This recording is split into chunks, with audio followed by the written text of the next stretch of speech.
Laisvės Angelo aikštė, Rotušės aikštė, Jaunimo parką, Miesto sodą, Senamiesčio skverą. Kas nori paklausti kolegos pranešėjos? Kęstuti, prašau. Ar aš galėsiu balsuoti kaip rūkantis? Klausimas. Edmundas, prašau. Kas rūpinsis, kad šitas sprendimas būtų įgyvendinamas? Na, kad iš tikrųjų nebūtų rūpintis. Kas konkrečiai darys tvarkas Alytaus? Pagal Lietuvos Respublikos administracinių teisių pažeidimo kodekso 185 pirmą dalį, tai turėtų atlikti policijos pareigūnai, švietimo mokslo ministerijos įgalioję pareigūnai, narkotikų, tabako, alkoholio kontrolės įgalioję pareigūnai. Kas dar nori paklausti? Pirmiausia, tai norėčiau padėkoti šio sprendimo iniciatoriams ir pasidžiaugti, kad buvo išplėsta tie siūlymai, kurie beveik prieš 20 metų jau taryba buvo priėmus sprendimą dėl Laisvės Angelo aikštės. Aš irgi taip pat susirūpinęs esu, ar tikrai bus organizuota tinkamai kontrolė ir reikalavimų laikymasis. Ta, ką šiandien taryba jaučiu turėtų patvirtinti. Jeigu to nebus, tai mūsų tie visos pastangos gerinti aplinką ir daugiau laisvių suteikti tiems, kurie neturi žalingų įpročių, tada gali nueiti per nieką. Bet šiaip dėkoju sprendimo organizatoriams.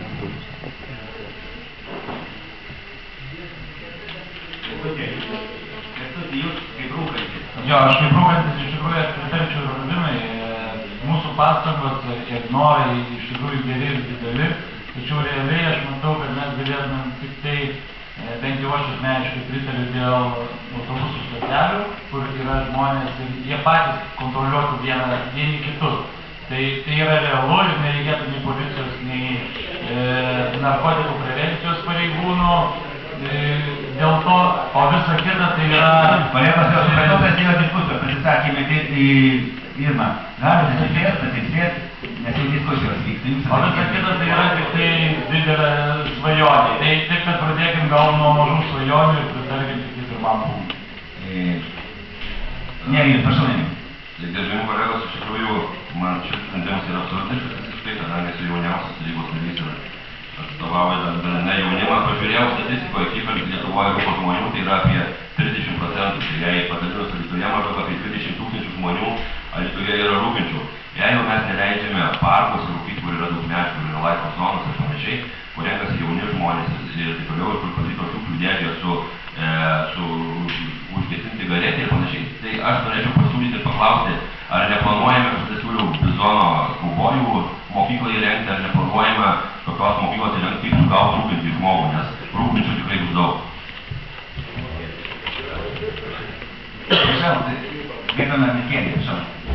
Gerbiami kolegos, kadangi vis tik tai šio sprendimo iniciatorius buvo Albinas Minkevičius ir pagrindinė idėja buvo iškelta mūsų plėtros komitete, be abejo, pirmas punktas, kuris aktualus daugumai miesto gyventojų, tie, kurie naudojasi ypač visuomeniniu transportu, tai ženklai esantys viešojo transporto stotelėse sudrausmins pačius gyventojus ir mama stovėdama su vaiku tikrai galės parodyti į ženklą rankai, sakyti, gerbiamas ponė, gal išeikit iš stotelės ir nenuodinkit mano vaiko.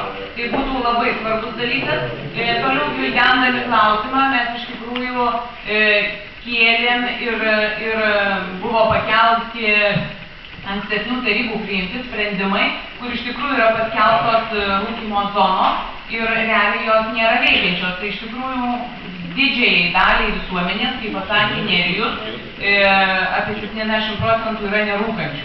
Tai iš tikrųjų aš manau, kad labai svarbu, kad tie 30% vis tikrai negali sakykime, skriausti kitos didesniosios visuomenės dalies.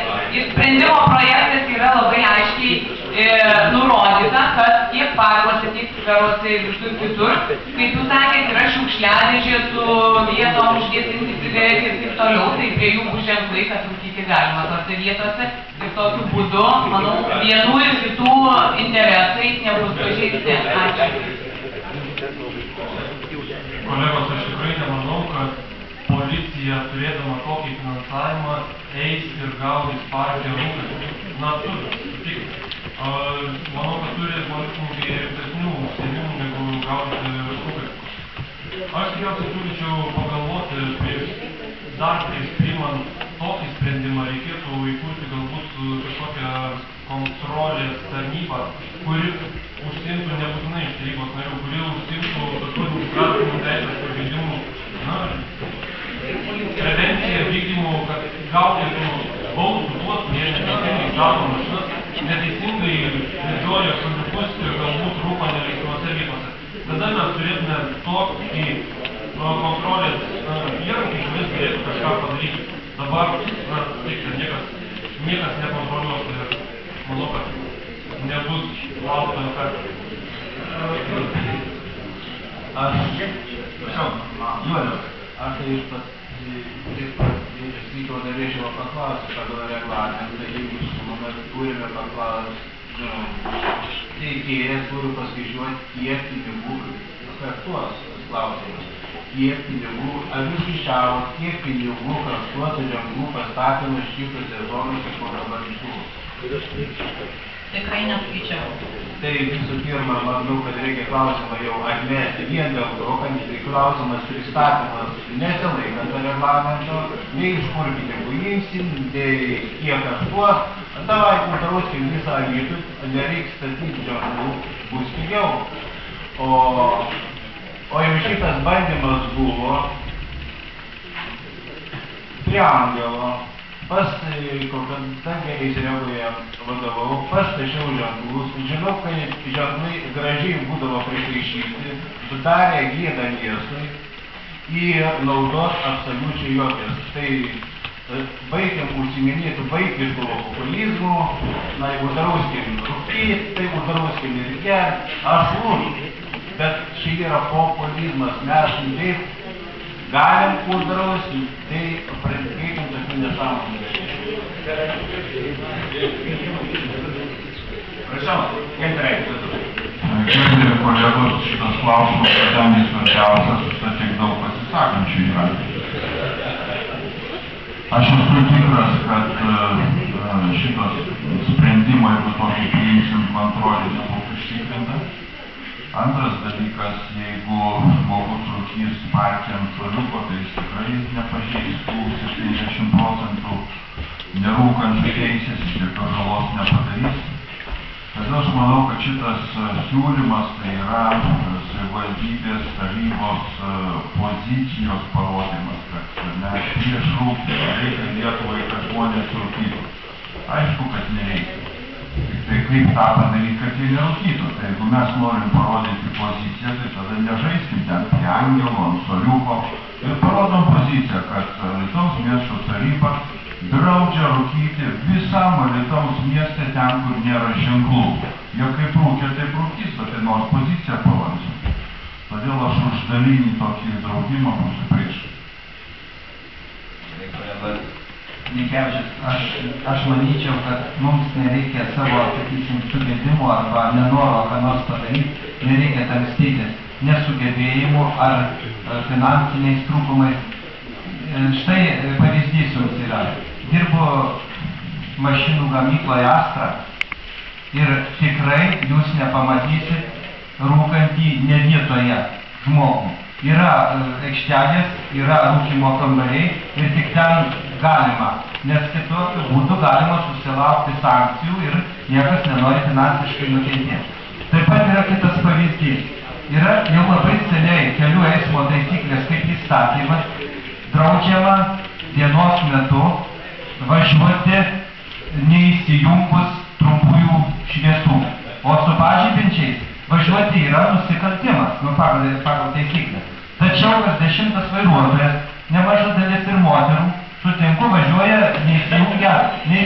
Tai ar įstatymas kaltas, gerbėmieji, ar žmogaus eismo kultūra, ar galbūt policija, kuri nevykdo, nesvarbu, policija stovi, sustabdo, kad neprisisegė saugos diržo, o kad neįsijungęs prietemoje važiuoja šviesų, kuri tikrai gali sukelti labai rimtą avariją, ne ta, kur žmogus pats nukentės neprisegęs diržo.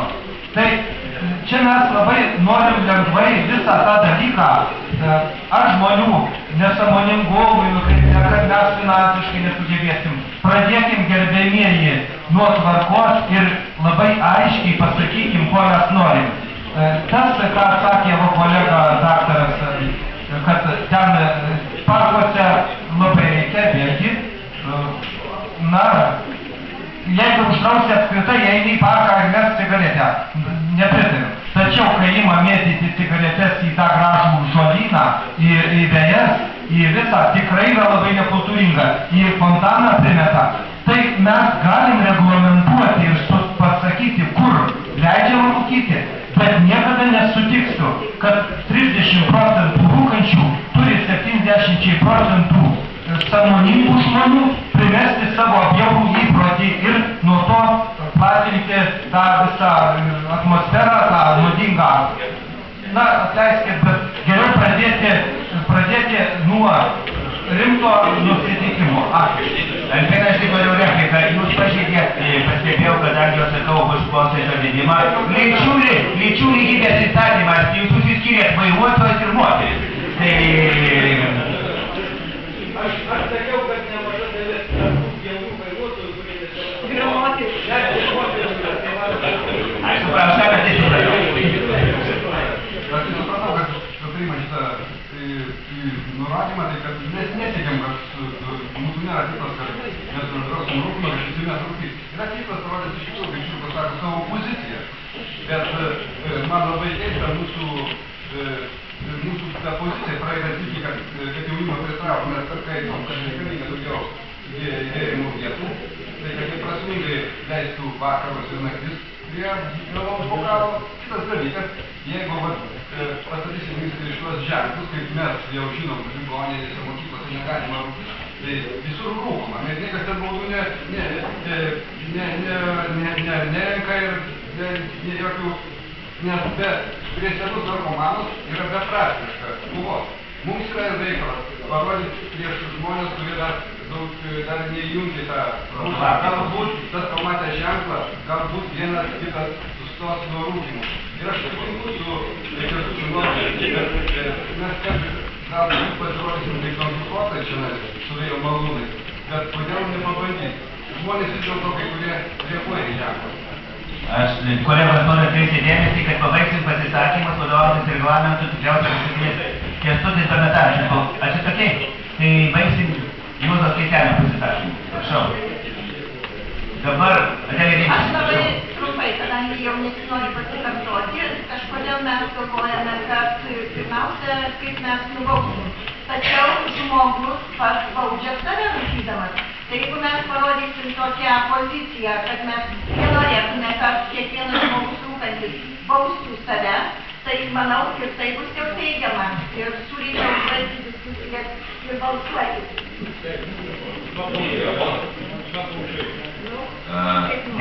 Iš tikrųjų, man labai sunku apsispręsti, kaip čia balsuoti, reikia norėjau paklausti, kokio dydžio bauda bus. Tam asmenį, kuris bus pagautas rūkantis, ir kaip spręsite, Alytaus miesto rotušėje yra kelios kavinės. Kavinėse rūkyti draudžiama.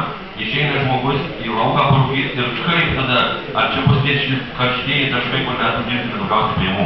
Aš į pirmą klausimą padėsiu jums atsakyti, gydytoja. Esmė tada nufotografuosim cesiulį ir raudonų brūkštų, perbrausim savivaldybėje pakabinsim, jeigu pamatysim rūkantį. Dar ir bauda uždėjus nuo 20 iki 50 metų.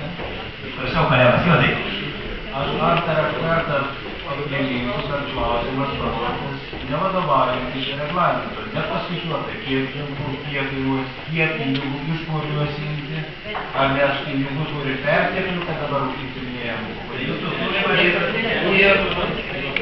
Ir antras sako, o primesti kitam rūkyti. Kęstutis rūko, aš ne. Kažkaip nepriimėte mano. Gerai, kolega.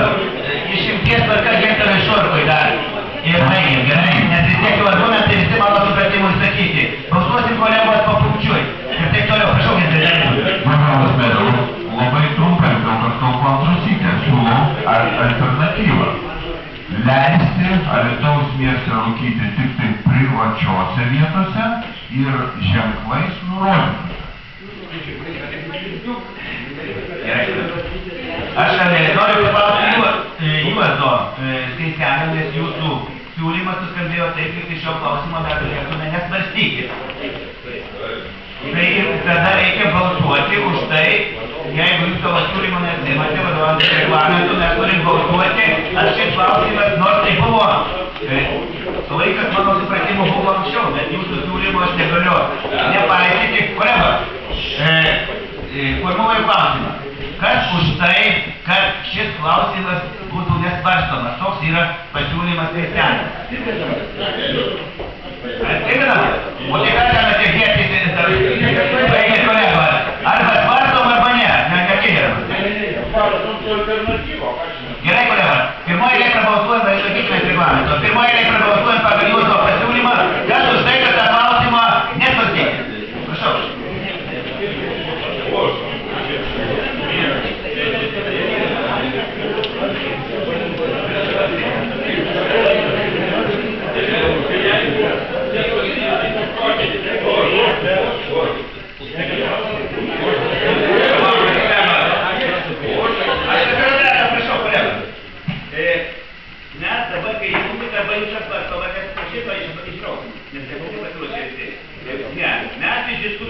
Diskusijų metu buvo pasiūlymas, tai šitas klausimas, tai tiek nesvarstyti koks skirtumas, kad už jį nebalsuoti. Tai dabar prabalsuojama, kas palaiko Kristianio pasiūlymą, balsuoja už, kas nepalaiko Kristianio pasiūlymo, balsuojam prieš, o po to, jeigu bus Juozas pasiūlymas nepareis, balsuosim papunkčiu, kaip ir buvo numatyta. Ar visiems viskas aišku? Tai dabar. Gerai, kolegos, pasiruošiam balsavimui ir kas palaiko Juozą spaudžia už, kas ne, prieš.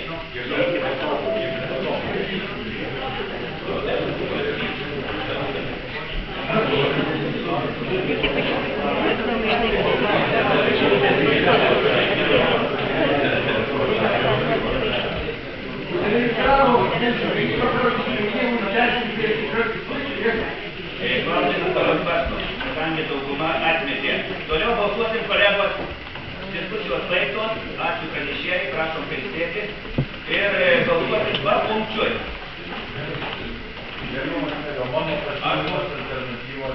Galim balsuoti, jeigu reikia, jeigu kolegos. Kaip priklauso pagal, aš atsiprašau, praleidau du ausis. Dėl alternatyvos tada trumpai aš pasakysiu, kokia yra savivaldybės tarybos kompetencija pagal įstatymą. Savivaldybės taryba turi teisę uždrausti rūkyti viešose, tai yra parkuose, skveruose ir kitose, jų valdymo kompetencijai priklausančiose vietose.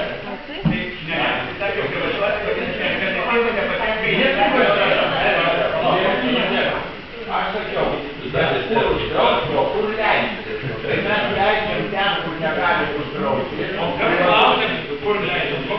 Gerai, aš formuluoju pagal jūsų.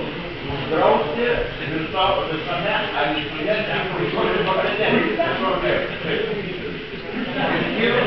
Skirus teisės. Kolegos, tai jums atrodė, kad mes ir per daug prisižengėm, nes padarėm tai smegenų, ne? Sakė, tada vyksta labai daug diskusijų. Nu, tai aš manau, kad gali. Ne, nu tai kas čia buvo savo pavasarį. Aš tik šaukštuvą.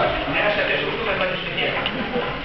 Kolegos, aš manau, kad alternatyva netitinka įstatymų leidėjų. Ir baigėsi žaidimai, baigėsi, baisuoja papunkčius. Prisimu visą atsakomybę jau pažeidžiu reklamą. Vietos, balsuoja. Laukiu čia pietų, dar 2 minutės dirba visi juos. Viešuoju, pirmas punktas, kolego. Viešo transporto keleivių išlaipinimo temkas stotelė. Kas už šitą punktą? Prašau, balsuoja.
Rotušės aikštėje nepritarėm. Ketvirtas jaunimo parkas. Rotušės aikštėje rūko. Toliau. Jaunimo parke. Prašau. Pasiruošę balsuoti.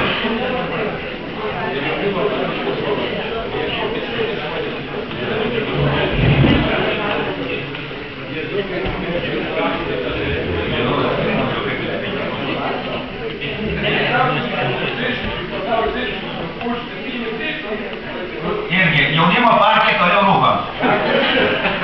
Miesto sodas. Kolegos, pasirinkime balsavimą balsuoti. Prašau. Miesto sodas dabar. Prieš.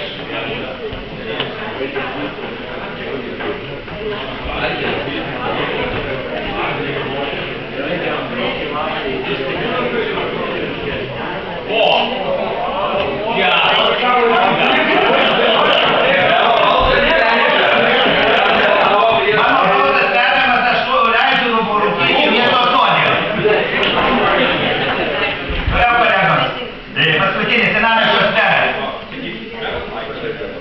Štai, koncertas bus reikšmingas.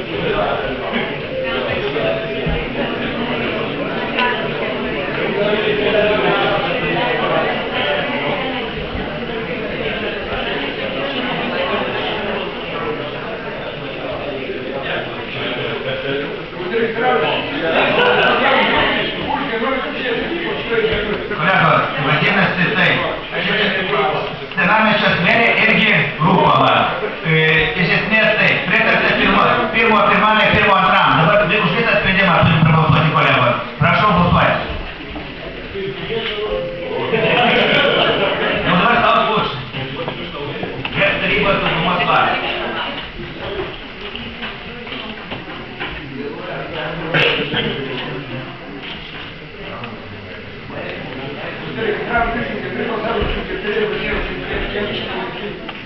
Ačiū, kolegos, sprendimas priimtas, tokias sakysim, nerūkoma viešo transporto vaivinimo ir Laisvės Angelo aikštė. Visur kitur toliau rūkom. Prašau. Man labai bus įdomu žiūrėti, kaip pareigos darbovininkus gavo rūkančius, vietoj to, kad dirbtų nusikaltimus. Aš atsakysiu į tą kolegą, palaukit. Gal tikrai nesikarščiuokim, aš pasakysiu, kas buvo diskusijos su policijos generaliniu komisaru. Iš principo tai yra vis dėlto ne policijos veiklos, tai yra savivaldybės veiklos. Jeigu mes priėmėm tokį sprendimą, ar dėl stovėjimo aikštelės,